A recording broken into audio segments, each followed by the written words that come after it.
오늘 본문은 성경 욥기의 일부분입니다.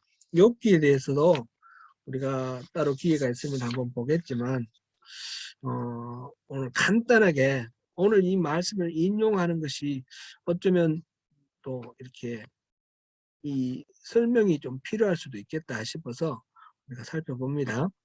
욥기는 기본적으로 무고한 자가 당하는 고난에 관한 그런 성경 말씀입니다.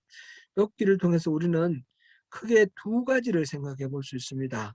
첫째는 고난의 신비라고 표현되는 하나님의 주권과 섭리를 인간의 이성과 경험의 틀 안에 가두어서 이데올로기화해서는 안 된다는 사실입니다.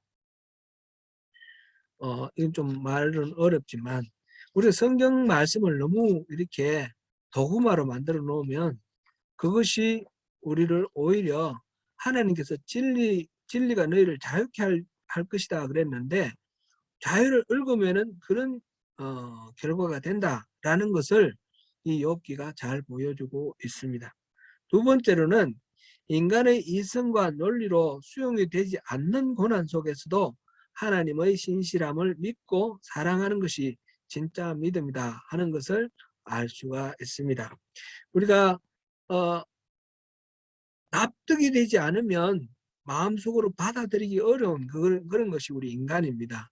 그래서 여러 가지로 나름대로 또 납득해 보려고 노력하지만 세상에 납득 안 되는 일이 너무너무 많습니다. 그래서 억울한 일이 너무너무 많고요. 그럴 때에 이 욥기를 생각하면서 그 욥기에서 그런 가운데서도 신실하신 하나님을 놓치지 않고 붙들었던 이 욥처럼 우리가 하나님의 신실함을 붙드는 것, 그것을 우리가 이 욥기에서 발견할 수 있습니다. 이 두 가지 중요한 그런 의미가 있는 것이 이 욥기. 그래서 욥기는 읽기가 굉장히 어렵기도 하지만 이걸 잘 이해를 하면 우리 신앙의 깊이가 아주 놀라울 만큼 이렇게 깊어질 수 있다라는 것을 말씀을 드립니다. 욥기는 전체 구조만 오늘 뭐 자세하게 다루진 않겠습니다. 전체 구조만 살짝 우리가 한번 들여다보면 이게 이해하기가 도움이 되니까. 욥기는 이른바 샌드위치 구조라 그러죠. 제가 카이즘 그랬죠. CHISASM 카이즘 병렬 구조. 이렇게 서로 데칼코마니처럼 딱 접으면 접히는 그런 구조입니다. 1장, 2장과 마지막 42장은 산문으로, 운문으로 되어 있지 않고 산문으로 되어 있습니다.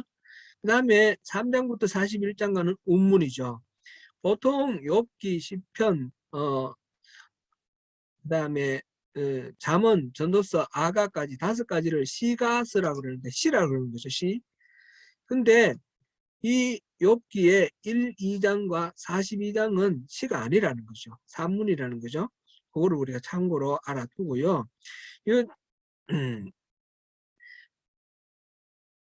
이거는 이제 욥이 이 욥기가 이제 이 일어나는 어떤 배경과 전개 과정, 마무리되는 부분, 요거를 지금 산문으로 설명해 놓은 거예요. 그러니까 하나님과 사탄이 대결을 내기를 하는 거예요. 그래서 애매하게 욥이라는 사람에게 고난이 닥치는 겁니다. 그게 1, 2장 이야기고 그, 모든 과정을 거쳐서 하나님께서 욥이 잃어버린 것을 다 회복해 주는 게 42장이에요.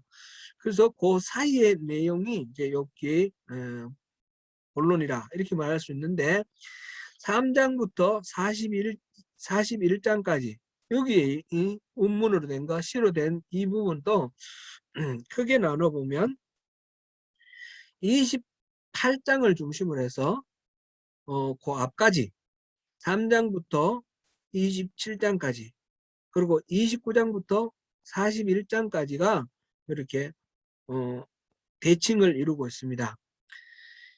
3장부터 27장까지는 욥이 탄식하고 있고 욥을 위로하기 위해서 친구들이 찾아옵니다. 3명이 찾아오는데 엘리바스, 빌닷, 소발 이 세 사람이 찾아와서 처음에는 위로의 말을 하다가 욥이 계속해서 탄식하니까 나중에는 막 비난하고 정죄하고 탓하는 가운데 아주 심각하게 논쟁을 하죠. 논쟁이 순서대로 엘리바스, 빌닷, 소발 다시 엘리바스, 빌닷, 소발 이렇게 돌아가면서 논쟁을 3번이나 하게 되는데 그게 27장까지의 이야기입니다.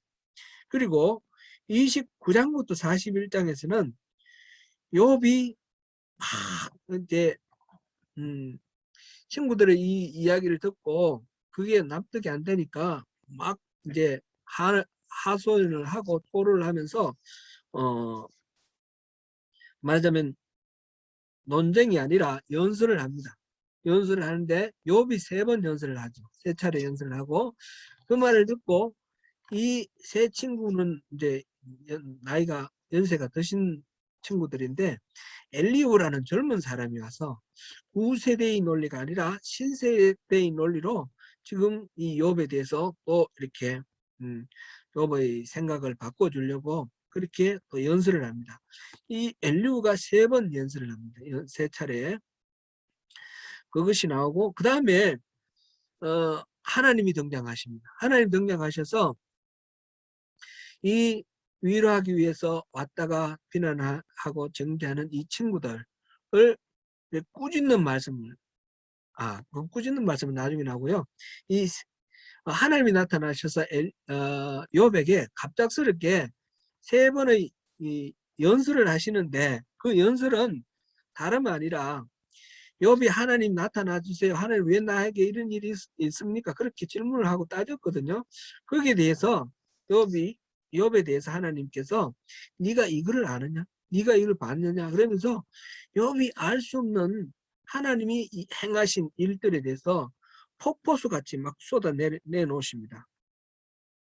욥은 고난의 원인에 대해서 알고자 하나님께 따졌는데 하나님께서는 거기에 대해서는 이런 방구 안 하시고 도리어 욥에게 너 이것 아냐 저것 아냐 질문을 쏟아내십니다. 그렇게 3차례 하나님이 이제 연설을 하시는데 그 엄청난 질문 앞에 욥이 입을 닫죠. 이 하나님의 3차례 연설까지 욥의 연설, 엘리후의 연설, 하나님의 연설 여기까지가 41장 마지막까지입니다. 그래서 앞에서 세 친구와의 논쟁과 뒤에 이 세 인격의 그 연설 이것이 데칼코마니처럼 이렇게 접어지고요. 그 가운데 28장이 가장 중요한 주제가 되는 거죠. 28장은 지혜창가라고 부릅니다.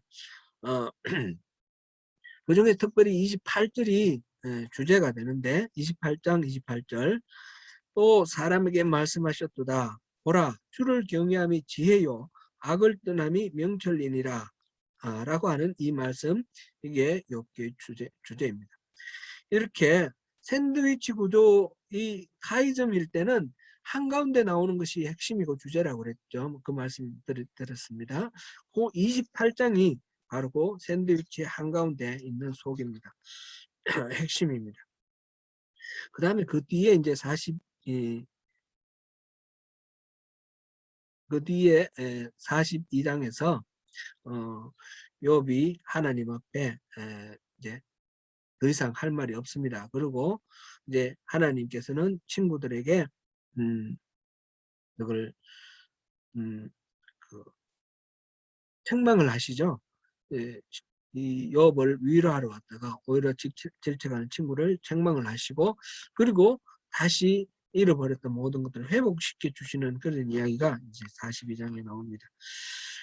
그럼 오늘 본문은 33장 13절부터 18절인데 이거는 그 후반부에 나오는 욥 다음에 엘리후 그 신세대 지식인 신세대 지혜자 엘리후라는 사람의 이야기를 지금 이야기 중에 일부입니다.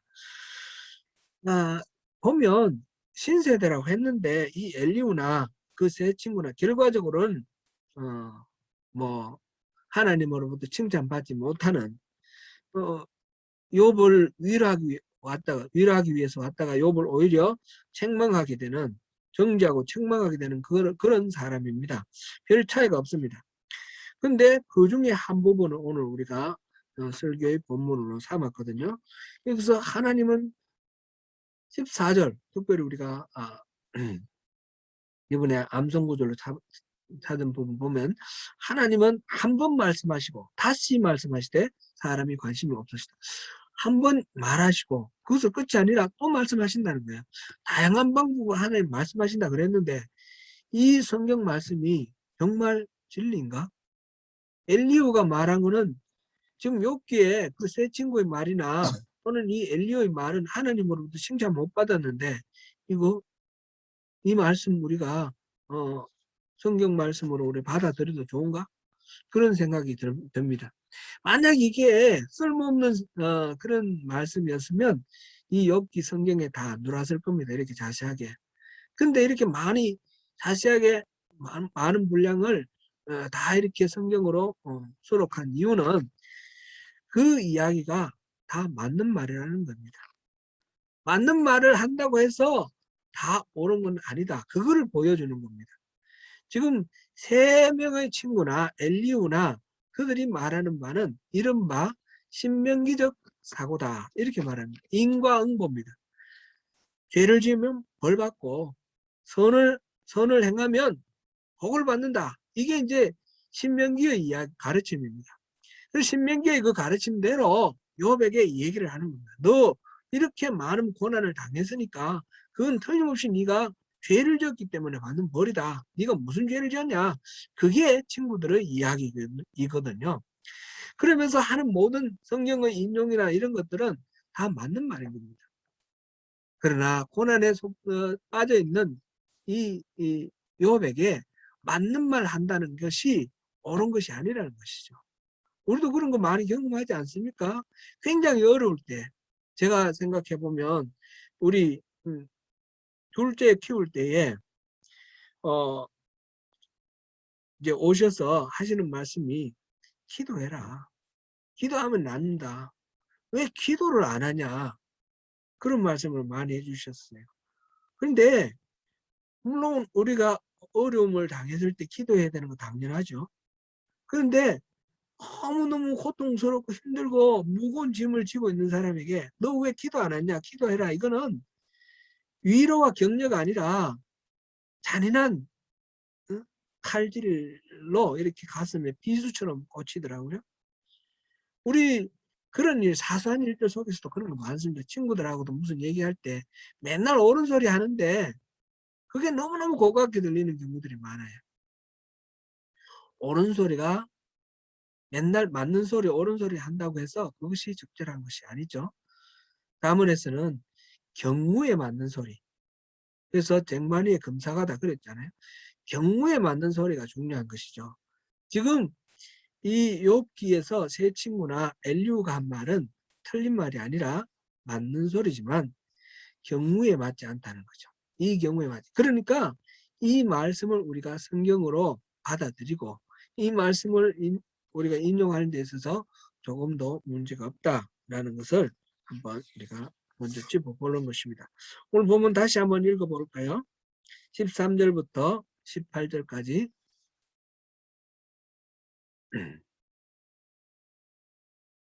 네, 이건 지금 화면 공유가 안 되니까 우리 각자 성경책이 있으니까 같이 읽어보겠습니다. 하나님께서 사람의 말에 대답하지 않으신다 하여 어찌 하나님과 논쟁하겠느냐?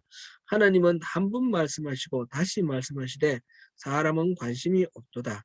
사람이 침상에서 졸며 깊이 잠들 때나 꿈에나 밤에 환상을 볼 때에 그가 사람의 귀를 여시고 경고로서 두렵게 하시니 이는 사람에게 그의 행실을 버리게 하려 하심이며 사람의 교만을 막으려 하심이라. 그는 사람의 혼을 구덩이에 빠지지 않게 하시며 그 생명을 칼에 맞아 멸망하지 않게 하시느니라.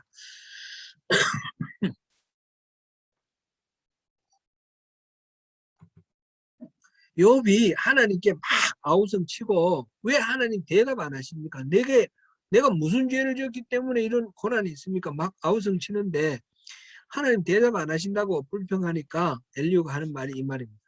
왜 대답 안 하신다고 그렇게 말을 하느냐? 그게 아니다. 하나님은 말씀하시고 또 말씀하신다. 그래서 침상에 잠들 때나 뭐 꿈에나 환상 볼 때 이런 식으로 다양한 방식으로 말씀하신다 그런 얘기고요. 그 목적은 그 악을 버리고 교만을 막고 그래서 생명을 지키게 하기 위해서 그렇게 말씀하신다 그런 내용입니다. 우리도 이렇게 살아가다가 어려움을 당했을 때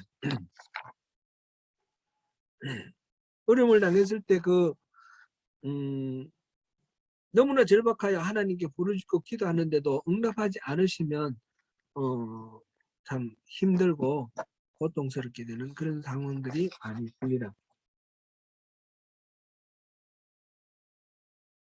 까닭을 알 수 없는 고난 가운데서 울부짖으며 하나님께 삿대질하며 왜 대답하지 않으십니까? 하고 대드는 욥에게 엘리후가 하나님은 말씀하신다. 오늘은 이런 방법으로 또 그 다음 날은 또 다른 저런 방법으로 매일같이 우리가 알아듣도록 방법을 바꿔가면서 말씀하신다. 사람이 못 알아들을 뿐이다. 이렇게 지금 엘리후가 말했습니다. 하나님이 응답하지 않으실 리가 없다라는 것입니다. 이 말씀 하나님은 응답하지 않으실 리가 없다. 하나님은 말씀하신다. 우리가 단지 못 알아들을 뿐이다. 이게 오늘 우리가 묵상할 그런 말씀의 내용입니다. 여러분 하나님의 음성을 들어보셨습니까? 하나님의 음성 듣기를 사모하십니까? 오늘날 하나님의 음성을 듣는다고 하는 소위 은사자라고 하는 사람들이 많은 문제를 일으켜서 하나님 음성을 듣는 것을 금지하는 교회도 있습니다. 잠깐만 제가 조정을 하겠습니다.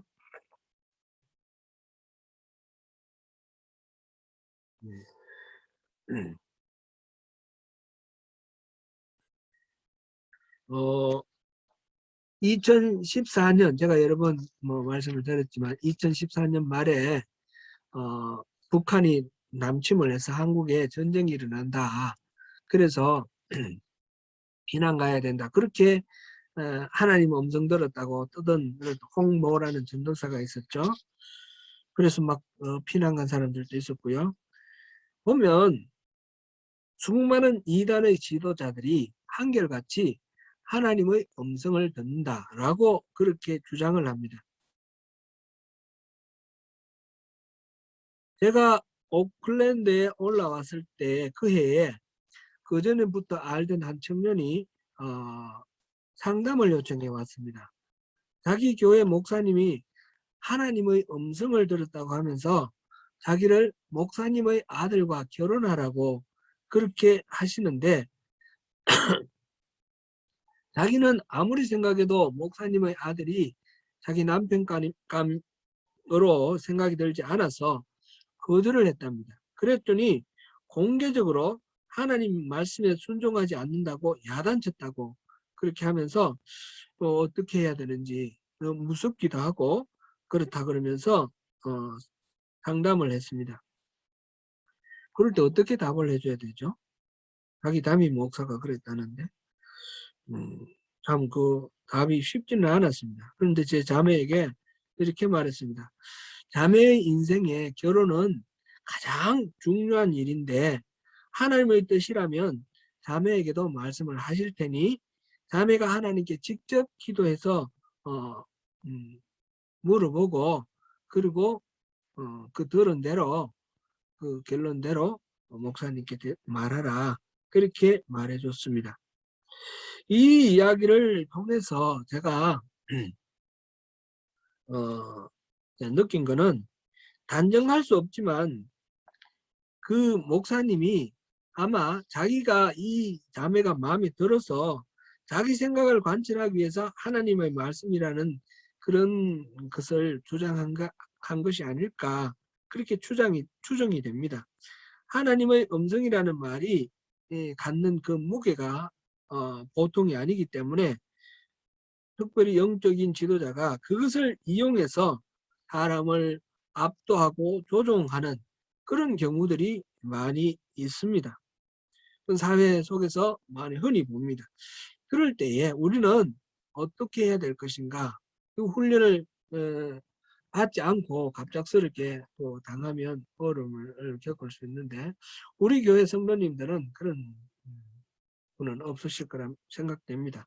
그러나 일반적인 원칙으로 생각해 보면 누가 하나님 음성 들었다 그럴 때 주눅들 필요가 없습니다.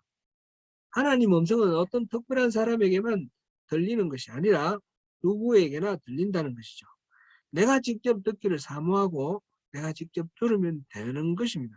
그러니까 누가 그렇다면 나도 듣는다 그렇게 말하면 되고요.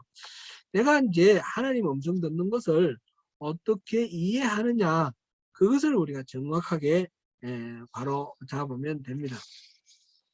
아무튼 이러한 그 하나님 음성 듣는다라는 말을 가지고 둘러싼 그런 부작용 때문에 하나님 음성 듣는다는 것을 많이 꺼려하게 되어 있는 것이 또 교회의 또 한편의 흐름입니다. 어떤 데는 신비주의적으로 하나님 음성 듣는다 그러면서 너무 그거를 강조하는 데가 있고, 또 어떤 데서는 하나님 음성 듣는다는 것은 다 이단이다 이런 식으로 치부해버리고 경계하는 그런 경우도 있는 것입니다. 저 스스로도 하나님 음성 듣는다라는 말을 할 때에 굉장히 조심스럽습니다. 하나님의 뜻을 묻고 하나님이 하시는 말씀에 감동을 받았다 이렇게 조심스럽게 표현하고, 하나님 음성 듣는다는 건 가급적 피하고 싶습니다. 그런 생각이 있기도 합니다. 그러나 가짜가 많다고 해서 진짜가 또 위축되거나 없어져서는 또 안 되겠죠.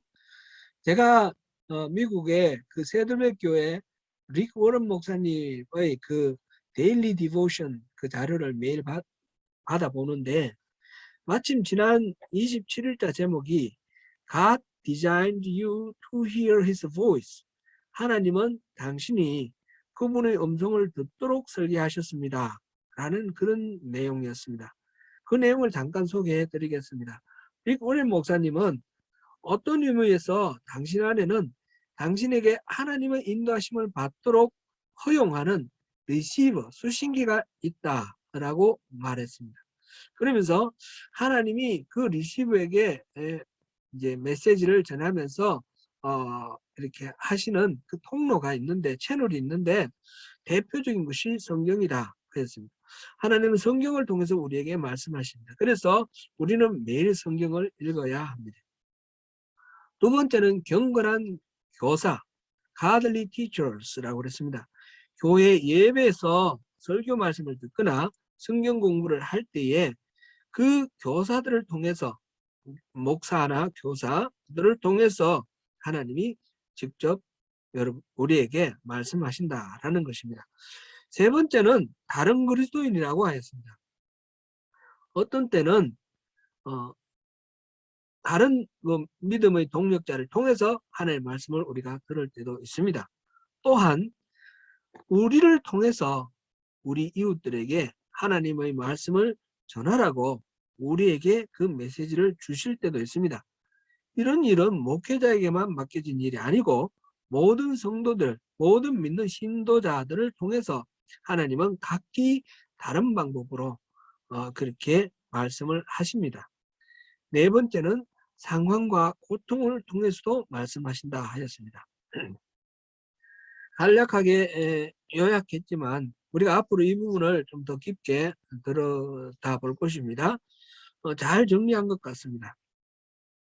하나님의 음성을 듣는다고 하는 소위 은사자들의 폐단이 많다고 해서 우리 그것을 부정할 수는 없고요. 우리 그리스도는 누구나 하나님의 음성을 듣는 사람입니다. 요한복음 10장 27절부터 30절까지 보시겠습니다. 요한복음 10장 27절부터 30절까지 한번 찾아보십시오.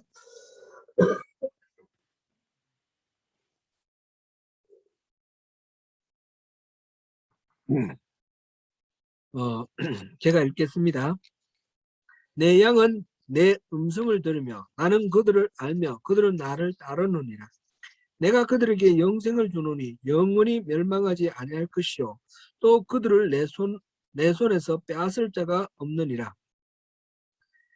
그들을 주신 내 아버지는 만물보다 크심에 아무도 아버지 손에서 빼앗을 수 없느니라.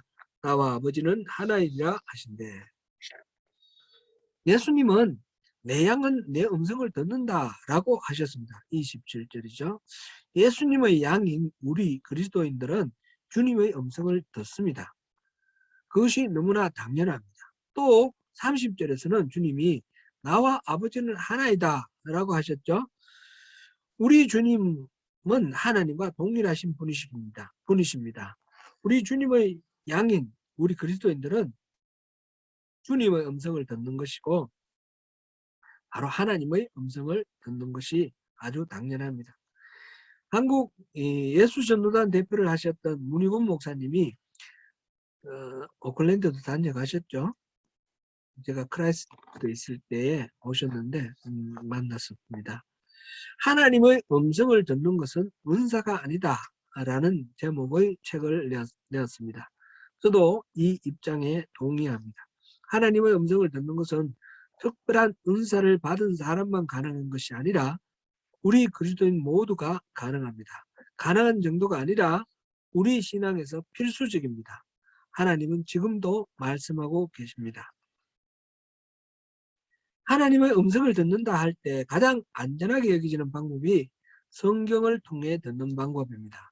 성경은 하나님의 말씀이자 하나님의 계시입니다. 물론 성경에 나오는 모든 내용이나 모든 구절이 다 하나님의 말씀이라는 뜻은 아닙니다. 성경에는 사단의 말도 기록되어 있습니다. 예를 들면 예수님 공생애 직전에 사단에게 시험을 받을 때 예수님을 유혹하던 사단의 말도 성경에 기록되어 있습니다. 그러므로 성경에 기록되어 있으면 무조건 하나님의 말씀이다 라고는 결코 말할 수 없습니다. 그런 뜻이 아니라 성경에 여러 가지 기록되어 있는데 그 가운데 하나님의 말씀이 기록되어 있다는 뜻이기도 하고 1차적으로 2차적으로 그리고 성경이 전체적으로 이러저러한 이야기들 심지어는 사단의 말까지도 포함해서 전체적으로 그 이야기를 통해서 하나님이 전하는 메시지를 담고 있다라고 말할 수 있습니다. 그래서 성경의 말씀은 하나님의 계시입니다. 성경의 말씀은 우리의 삶과 신앙, 사역을 위해 충분한 계시를 담고 있습니다. 그래서 이 성경에 더하거나 빼거나 할 수가 없습니다. 이것을 계시의 충분성 이렇게 말합니다. 요한계시록 22장 18절부터 19절을 찾아보겠습니다. 요한계시록 22장 18절 19절입니다. 요한계시록 22장 18절 19절 제가 읽어드리겠습니다. 내가 이 두루마리의 예언의 말씀을 듣는 모든 사람에게 증언하노니 만일 누구든지 이것들 외에 더하면 하나님이 이 두루마리에 기록된 재앙들을 그에게 다하실 것이요 만일 누구든지 이 두루마리의 예언의 말씀에서 제하여 버리면 하나님이 이 두루마리에 기록된 생명나무와 및 거룩한 성에 참여함을 제하여 버리시리라. 아멘. 이 말씀은 단순히 요한계시록에 해당되는 말씀이 아니라 성경 전체에 해당되는 말씀으로 우리가 받아들입니다. 이것은 성경이 정경으로 채택되고 난 뒤에 더 이상 다른 성경을 추가하지 않기로 한 그런 결정의 배경이 되는 말씀입니다. 심지어 오늘날 하나님의 음성 들으면 안 된다라고 하는 사람들의 입장도 이 말씀을 인용해서 그렇게 말하기도 합니다. 성경 외에 추가적인 계시가 있다고 주장하면 분명히 그것은 이단입니다. 몰몬경 같은 추가적인 경전을 만드는 집단, 몰몬교, 예수 그리스도 후기 성도회 뭐 그런 이름으로 한국에 와 있죠. 이런 사람들은 이단입니다. 성경은 완전하고 충분한 하나님의 계시이기 때문입니다. 계시의 충분성을 지나치게 강조하는 사람들은 이렇게 말합니다. 성경을 통한 계시가 충분하니 하나님의 음성을 듣는 것은 더 이상 필요하지 않다. 성경은 하나님의 온전한 뜻을 충분히 담고 있기에 오늘날 우리들이 해야 할 일은 성경을 잘 연구하여 성경에 나오는 하나님의 뜻을 잘 깨닫고 우리 생활에 적용하여 살아가는 것이다 라고 가르칩니다. 그래서 하나님의 음성을 듣는 것은 잘못된 것이다 라고 주장합니다. 일단 성경 말씀이 하나님의 계시이기 때문에 성경 말씀을 잘 아는 것 중요합니다. 이것은 하나님의 음성 듣는데 가장 기본적인 겁니다. 성경을 그냥 읽는다고 해서 다 아는 것이 아닙니다. 그 성경을 우리가 조금 전에 우리가 욥기에 대해서 제가 그 구조를 말씀드리고 했던 것은 신학적인 그런 연구의 결과를 제가 간단하게 인용한 것입니다. 그래서 성경을 정확하게 알기 위해서는 그것을 위해서 연구하고 또 이렇게 조사한 여러 가지 교회사의 수많은 그 업적들을 우리가 충분히 참조하고 그것을 바탕으로 해서 성경을 읽는 것이 좋습니다. 그냥 자기가 읽어봐서 갑자기 떠오르는 어떤 것을 가지고 하나님 계시다 이렇게 말하는 경우는 굉장히 위험합니다. 해 아래 새 것이 없다 그랬는데 2000년 동안 감추어져 있던 비밀을 내가 발견했다 그렇게 말하면 다 이단입니다. 그게 진천지고 그게 여러 이단들의 모습입니다. 그러니까 성경을 통해서 하나님 계시를 받되 그 성경을 정확하게 바르게 잘 알기 위해서 많은 노력이 필요하다라는 것, 교육과 가르침과 노력이 필요하다는 것을 또 염두에 두어야 되겠습니다. 흔히 레마라는 게 있죠. 나에게 주시는 말씀. 그 굉장히 중요합니다. 성경을 읽을 때 보통 때는 깨달아지지 않다가 특별히 이렇게 깨달아지는 때도 있고 남들은 다 모르는데 자기에게만 깨달아지는 경우도 있습니다. 그것이 굉장히 중요한 것인데 여기도 앞서 드린 것과 비슷한 그런 위험이 있습니다. 자기 멋대로 해석되어서는 안 됩니다. QT가 서로 나누어져야 되는 이유가 바로 거기에 있습니다. 자기 멋대로 해석하고 말면 그거는 오히려 해로울 때도 있습니다. 어쨌든 성경은 하나님이 우리에게 말씀해 주시는 계시의 가장 기본적인 텍스트라는 것을 우리가 반드시 기억하고 성경을 중심으로 모든 것들을 판단해야 되겠습니다. 그런데 성경으로 충분하니 하나님 음성 더 이상 들을 필요 없다라고 하는 말에는 문제가 있습니다. 하나님의 음성을 듣는 것을 너무 신비적인 것으로 가둬놓고 하는 말입니다. 리브람 목사님도 앞에서 하나님이 우리를 설계하실 때 하나님의 음성을 듣도록 설계하셨다라고 그렇게 말했죠. 그런 것을 우리가 염두에 두어야 됩니다. 성경을 통해서 하나님의 음성을 들을 수도 있고 성경 자체도 또 그냥 읽어서 되는 것은 아니고 성경 연구로 충분하니까 그 이상 필요 없다라는 것 그것은 잘못 될 수 있습니다.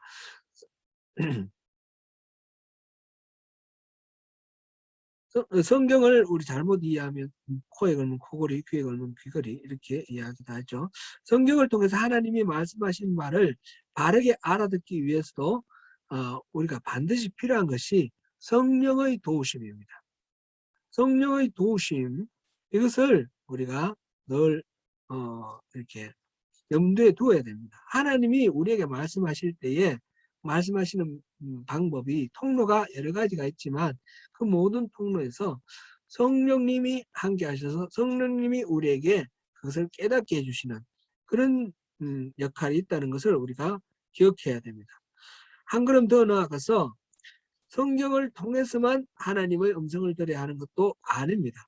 성경은 오히려 하나님의 음성을 들으라고 강조하고 있습니다. 성경 말씀대로 살려면 하나님의 음성을 다른 방식의 하나님의 음성을 들어야 합니다. 요한복음 10장 27절 우리가 앞에서 보았는데 또 이 무리에 들지 아니한 10장 27절 앞에서 봤죠. 그 외에 10장 16절에서도 주님이 말씀하십니다. 10장 16절 보면 또 이 우리에 들지 아니한 다른 양들이 내게 있어 내가 인도해야 할 테이니 그들도 내 음성을 듣고 한 무리가 되어 한 목자에게 있으리라. 지금 이 우리에 들지 않는 양, 지금 바깥에서 헤매는 양들이죠. 그 양들에게도 주님이 음성을 들려주셔야 된다. 그들도 들어야 된다. 이렇게 됐는데 그러니까 하나님의 음성은 성경에 충분히 계시되어 있기 때문에 성경을 잘 연구해서 하나님의 뜻을 발견해야 하며 하나님의 음성 듣는 것은 더 이상 필요하지 않다라고 하는 것은 올바르지 않다는 것을 이 성경 말씀을 통해서 우리가 알 수 있습니다. 그렇게 성경에만 묶어두는 것을 문자에 의한 삶이다. 이렇게 말할 수 있습니다. 오늘날 우리 그리스도인은 신약 시대, 새 언약의 시대를 살아가고 있는데 지금은 문자에 얽매이는 삶에 있지 않습니다. 고린도후서 3장 6절을 찾아보시겠습니다. 고린도후서 3장 6절입니다. 고린도후서 3장 6절. 제가 읽어드리겠습니다. 그가 또한 우리를 새 언약의 일꾼 되기에 만족하게 하셨으니 율법 조문으로 하지 아니하고 오직 영으로 함이니 율법 조문은 죽이는 것이요 영은 살리는 것이니라. 신약이든 구약이든 성경에 기록된 그것에 얽매이는 것은 율법 조문에 얽매이는 것이고 그거는 죽이는 것이고 그 이상의 것이 있어야 되는 것입니다. 그것이 바로 바로 성령입니다. 성령님을 통해서 우리가 하나님과의 새로운 언약은 바로 성령님을 통해서 우리가 하나님을 만나는 것입니다. 예레미야서 31장 33절 구약시대에 이미 예언되었던 것이죠. 31장 33절 제가 읽어드리겠습니다. 그러나 그날 후에 내가 이스라엘 집과 맺을 언약은 이러하니 곧 내가 나의 법을 그들의 속에 두며 그들의 마음에 기록하여 나는 그들의 하나님이 되고 그들은 내 백성이 될 것이라. 여호와의 말씀이니라. 시인의 산에서 처음 하나님이 이스라엘과 약속을 맺으실 때는 십계명 돌판과 그리고 여러 가지 율법을 알려주셨습니다. 그러나 예레미야를 통해서 약속하신 새로운 언약, 그 시내산 언약, 구언약 말고 새로운 언약은 우리의 속에 새겨둘 그런 법이라 그랬습니다. 우리 속에, 우리 마음의 생각 속에 새겨두는 법, 그것이 어떤 것입니까? 우리 안에 들어오신 성령님이 우리의 마음과 생각과 감정과 의지를 움직이시는 방법으로 우리를 변화시키고 우리를 주님의 뜻에 순종하게 하시는 것. 이것이 바로 앞에서 말한 그 문자의 삶이 아니라 성령의 삶, 새로운 언약의 삶입니다. 이 성령의 인도하심을 받는 것이 바로 하나님의 음성을 듣는 삶입니다. 성경책을 읽어도 그 메시지를 바르게 깨닫는 것은 이 성령님이 은혜를 베풀어 주셔서 바르게 이해해야 합니다. 릭 워렌이 말한 바 두 번째 통로가 경건한 교사라고 했는데 설교나 성경 공부를 통해서 하나님의 뜻을 깨닫게 해주시기도 합니다. 이 경우도 단순한 지식의 습득으로는 하나님의 음성을 들을 수 없습니다. 성령을 통해서 하나님의 말씀을 영적으로 받아들이는 과정이 필요합니다. 그것이 하나님의 음성을 듣는 것입니다. 신앙의 본질은 하나님을 알고 하나님을 사랑하며 친밀한 교제를 이루는 것이다 라고 말씀드렸습니다. 하나님과의 친밀한 교제를 이룬다는 것은 1대1의 그 인격적인 관계를 말하는데 그 핵심은 기도입니다. 그 기도, 우리가 기도를 하는 것은 하나님과 대화를 하는 것입니다. 대화라는 것은 쌍방이 서로 자기의 생각을 상대방에게 말하는 것입니다. 만약 일방적으로 한쪽에서만 말한다면 그것은 대화가 아닙니다. 흔히 기도할 때 자기의 소원만 주르륵 나열하고 그냥 떠나버리는 것은 그건 참된 기도가 아닙니다. 하나님이 말씀하신 말을 들어야 합니다. 그것은 하나님과의 그렇지 않다면 하나님과의 대화를 할 수 없고 독백일 뿐입니다. 그 유명한 테레사 수녀 있죠. 테레사 수녀가 인도에서 그 가난한 사람들 뭐 이렇게 많이 도와준 유명한 사람이 있는데, 그분이 있을 때에 살아 있을 때에 기자가 그분에게 물어봤습니다. 당신은 하나님께 기도할 때 뭐라고 기도합니까? 그렇게 물어봤더니 테레사가 말하기를, 예, 저는 하나님의 음성을 듣습니다. 그렇게 말을 했어요. 내가 말하는 게 아니라 하나님 음성을 듣습니다. 그렇게 말했더니 그 기자가 다시 또 물어봤어요. 그러면 하나님은 또 뭐라고 말씀하십니까? 그랬더니 이 테레사가, 하나님은 제 이야기를 듣습니다. 그렇게 말했어요. 이거를 또 어떤 사람이 왜곡을 해가지고 테레사는 하나님 음성 듣고자 했는데 하나님 말씀 안 해주셔서 하나도 못 들었다. 그렇게 또 얘기하는 사람들도 있더라고요. 그런 이야기 아니죠. 깊이 자기 주장하는 것이 아니라 하나님 음성을 들으려고 하고 하나님도 내 속의 모든 마음을 들어주시려고 하신다. 그런 이야기죠. 오고 가고 하는 것이 대화 아닙니까? 기도하는 사람은 하나님의 음성을 듣는 것이 당연합니다. 하나님은 과거에 살아계시고 과거에 말씀하셨을 뿐만 아니라 지금 또 살아계시고 지금 또 역사하시고 지금 또 말씀하십니다. 헨리 블랙가비 목사가 쓴 하나님을 경험하는 삶이라는 책이 있죠. 여기에 보니까 이런 구절이 있습니다. 하나님은 변하지 않으셨다. 하나님은 아직도 그의 사람들에게 말씀하신다. 만일 내가 하나님의 음성을 듣는데 어려움을 겪고 있다면 나의 그리스도인 생활의 가장 중요한 부분에 이상이 있는 것이다. 하나님의 음성을 아는 일은 하나님과 친밀한 사랑의 관계를 맺는 데서 비롯된다.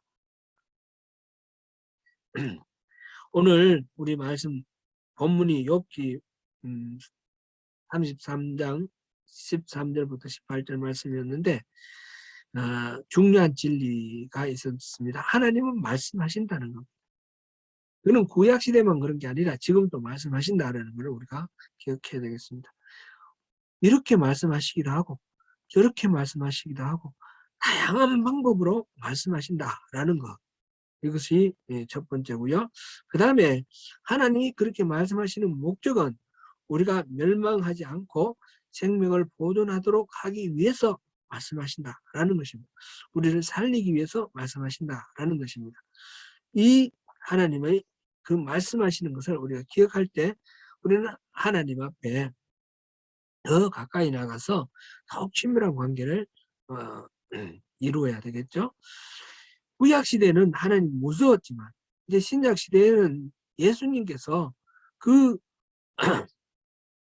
하나님과 친밀한 교제를 이룰 수 있도록 통로를 열어주셨잖아요. 자신의 그 몸을 영원히 단번에 드려지는 그런 제사로 제물로 바침으로 인해서 우리 모든 죄와 악들의 허물 이런 것들을 다 덮어주시고 하나님 앞에 두려움 없이 담대히 나아갈 수 있도록 길을 열어주셨습니다. 그래서 우리는 하나님과 친밀한 교제를 이루고 살아가는, 그러면서 우리 매일매일 모든 순간순간에 하나님께서 어떻게 말씀하시는지 우리가 신경을 곤두세우고 하나님을 우리 히브리서에서 예수를 바라보자, 예수를 생각하라, 예수께 나아가자, 다양한 표현이 있었습니다. 그런 것들이 다 주님께서 우리에게 초청하시는 말씀입니다. 가까이 오라. 사랑하는 성도 여러분, 오늘도 살아계셔서 말씀하시는 하나님의 음성을 들으시고 그분의 은혜 안에서 승리하시는 저와 여러분이 되시기를 축원합니다.